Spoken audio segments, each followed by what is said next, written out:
छात्रों, आज हम आपको पाठ 14 यात्रा जो पूरी न हो सकी पढ़ाने जा रहे हैं। यात्रा करना सबको अच्छा लगता है। यह एक यादगार अनुभव होता है। चलिए देखते हैं नेहरू जी की यात्रा। 1916 में अपने विवाह के पश्चात हमने कुछ महीने कश्मीर में बिताए। मैंने अपने परिवार को तो श्रीनगर की घाटी में छोड़ दिया, परंतु स्वयं अपने चचेरे भाई के साथ कई हफ्तों तक पहाड़ों पर घूमता रहा और घूमते हुए लद्दाख तक पहुंच गया। इस यात्रा में मुझे एक दिल दहला देने वाला अनुभव प्राप्त हुआ। जोजिला घाटी से आगे सफ़र करते हुए हम एक जगह पहुँचे। मेरे ख्याल से वह मटायन कहलाती थी।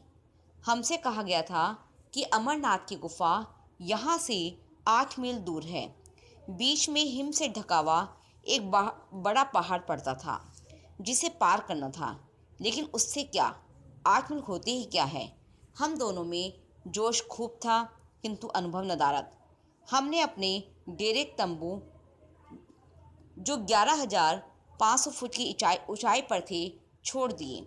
हम एक छोटे से दल के साथ पहाड़ पर चढ़ने लगे।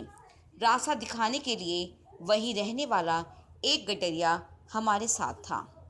हम लोगों ने रस्सियों की सांकल सी बनाकर एक दूसरे को बांध लिया। ऐसे ही बंधे हुए हमने कई बर्फीली नदियों को पार किया। हमारी मुश्किलें बढ़ती ही गई तथा सांस लेने में भी कठिनाई होने लगी।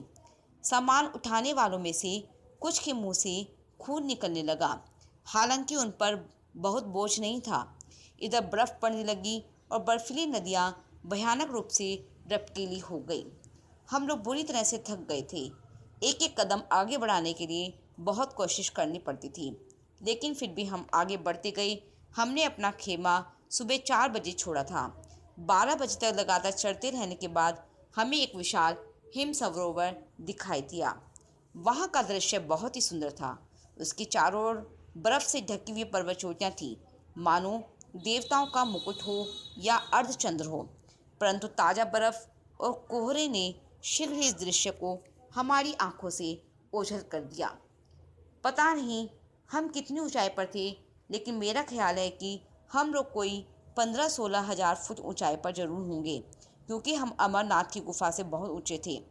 अब हमें इस सरोवर को, जो कि लगभग आधा मील लंबा होगा, पार करके दूसरी तरफ नीचे गुफा की ओर जाना था।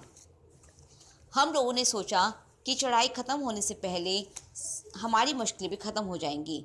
यही कारण था कि बहुत थके होने पर भी हम लोगों ने हंसते हुए यात्रा की यह मंजिल भी तय कर दी।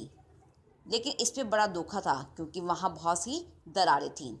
इस नई बर्फ़ ने मेरा करीब करीब खात्मा ही कर दिया होता, क्योंकि एक जगह मैंने जो ही उसके ऊपर पैर रखा वह नीचे को खिसक गई और मैं धम से एक बड़ी दरार में जा गिरा।